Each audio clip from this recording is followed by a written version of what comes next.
ముఖ్యంగా 3 అంశాలనైతే హైలైట్ చేస్తుంది. సమానత్వం, స్థిరత్వం, అలాగే అంగీకారం అని చెప్పేసి.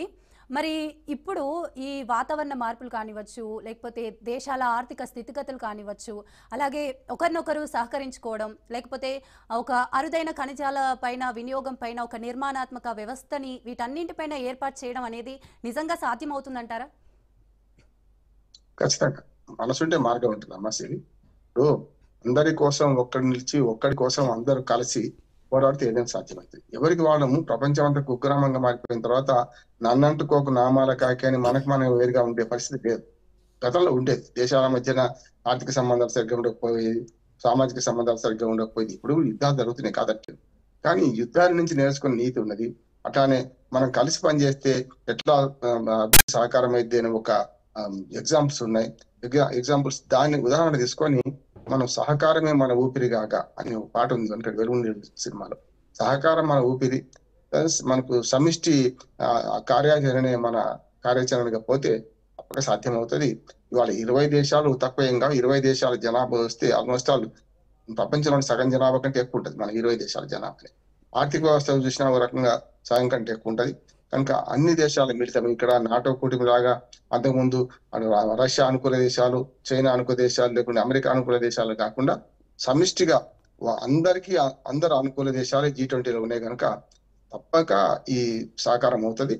ఈ 3 అంశాలు అంటే స్థిరత్వము, సహకారము, అట్లాగే ఆర్టిఫిషియల్ ఇంటెలిజెన్స్ ను వాడుకోవడము, టెక్నాలజీని వాడుకోవడం అనే అంశాల్లో ఎవరికి వాళ్ళు ఇచ్చిపుచ్చుకునే ధోరణి ఉండాలి.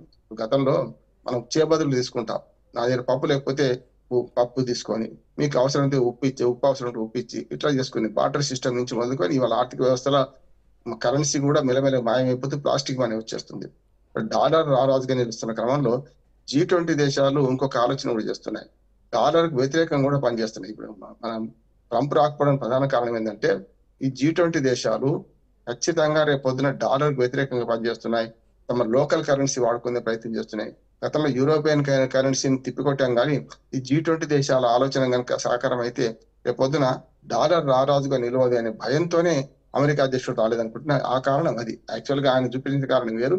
అంటే మనం తాడి చెట్టు ఎందుకు ఎక్కావరా అంటే దూడగడ్డి కోసం అన్నట్టు ఆయన ఎందుకు రాలేకపోతున్న కారణం చెప్పేది మాత్రం ఆయన చెప్పిన కారణం కాదు.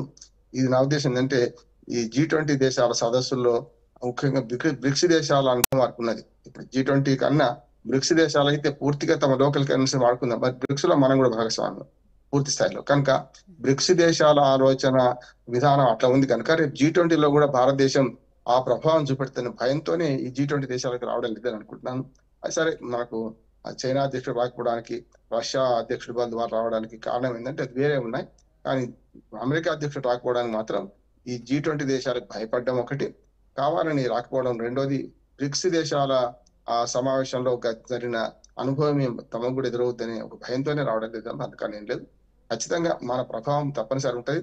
అంటే బ్రిక్స్ దేశాల బ్రెజిల్, మనకు Russia, India, China, south Africa ఈ 5 దేశాల కలయికతోనే భయపడిపోయిన ఆయన 20 దేశాల కలయిక, అందులో ఆయన వాళ్ళు కూడా ఉన్నారు. అమెరికా ఉంది కానీ వాళ్లకు భయం ఎక్కువ ఉంది. ఎందుకంటే ఈ దేశాలని కలిస్తే ముఖ్యంగా ఇండియా మెల్లమెల్లగా విలువ పెంచుకుంటుంది. ప్రపంచవ్యాప్తంగా అగ్ని దేశ విదేశంగా విధానం ఇప్పటికీ అవలంబిస్తూ యుద్ధాల మధ్యను కూడా అంటే 2 దేశాల మధ్య యుద్ధం జరుగుతుంటే కూడా మన మాట చెల్లుబాటు అవుతుంది, అమెరికా అధ్యక్షుడు మాట చెల్లుబాటు కావడం లేదు అనే దానికి కూడా ఒక రకంగా తనకు తానే ఒక సంఖ్యలు విధించుకొని, తనకు తానే ఒక బౌండరీ విధించుకొని అమెరికాకు పరిమితమైన నేను అనుకుంటున్నాను. ఆయన చెప్పిన సాకు వేరే అనుకుంటున్నాను.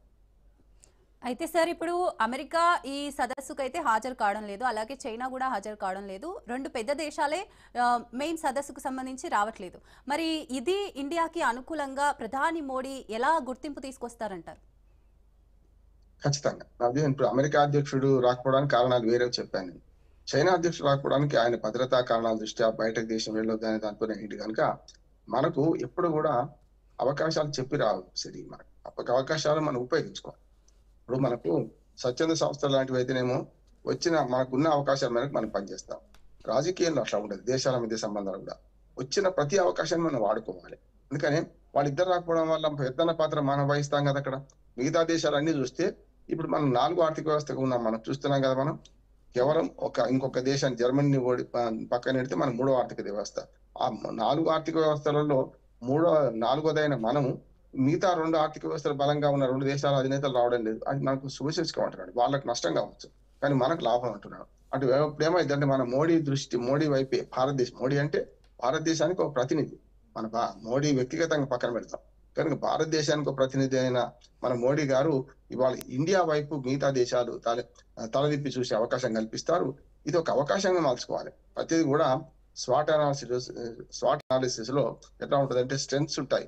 మన స్ట్రెంగ్స్ మనకు ఉన్నాయి, వీక్నెసెస్ ఉన్నాయి. అంటే మిగతా దేశాలన్నీ మన అడగదొక్క ప్రయత్నం చేస్తున్నారు. అది కూడా కష్టమే. మనం ఇంకా ఎదగాల్సిన అవసరం ఉంది. మళ్ళీ అపార్చునిటీస్ అంటారు స్వాట్ అనాలిసిస్ లో. ఆపర్చునిటీ ఇవ్వాలి మనకు దొరికింది. థ్రెట్స్ ఎప్పుడో ఉంటాయి.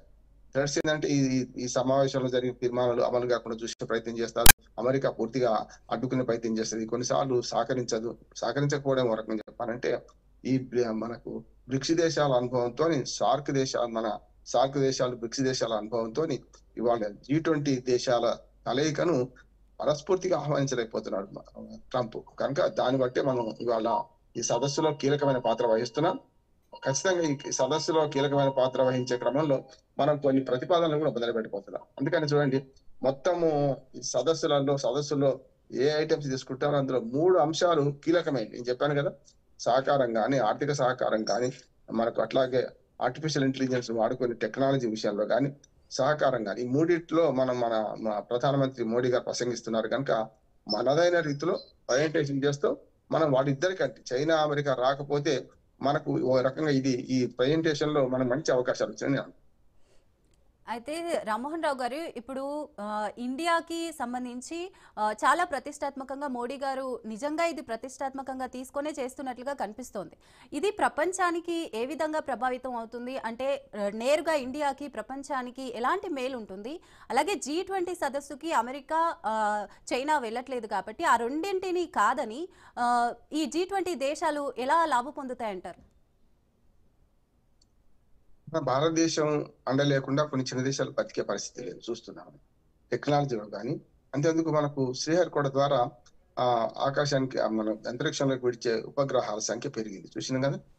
చిన్న దేశాలకు శ్రీహరికోట లాగా ఒక లాంచింగ్ స్టేషన్ నిర్మించుకునే అవకాశం ఉండదు, మన మీద ఆధారపడతారు.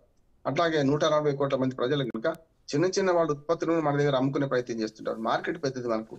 అంటే భారతదేశం బహువిధాలుగా బహుముఖాలుగా వాళ్ళకు సర్వీస్ ఇస్తుంది, అక్కడి నుంచి తీసుకుంటారు కూడా, రెండు పరస్పరం. కనుక మన అమెరికా లాంటి దేశం చూస్తున్నారు కదా మీరు, అన్నిటికీ సుంకాలు విధించి జనరిక్ మందుల విషయంలో సుంకాలు విధించలేదు.